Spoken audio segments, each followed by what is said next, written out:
Welcome to the Slop Temple. We pray this video helps.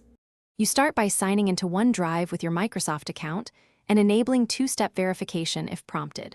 Once done, open the OneDrive app or website and find the Personal Vault icon in the left sidebar. This is where secure files live. Make sure your device has a current OS and the latest OneDrive update so authentication methods work. Now tap or click Personal Vault to begin setup. You will be guided to verify identity using phone, biometrics, or an authenticator app. Next, you select and configure authentication for the vault.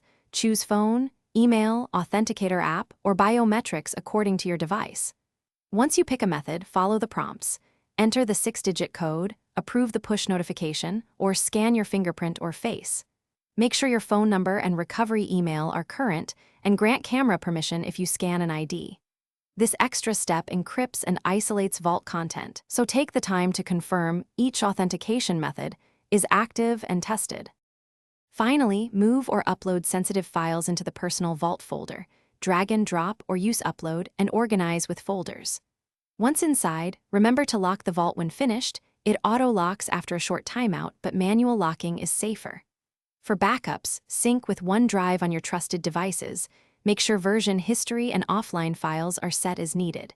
If you ever get locked out, use your recovery phone number, recovery email, or Microsoft account recovery flow to regain access. Thanks for watching. Consider subscribing if we helped you.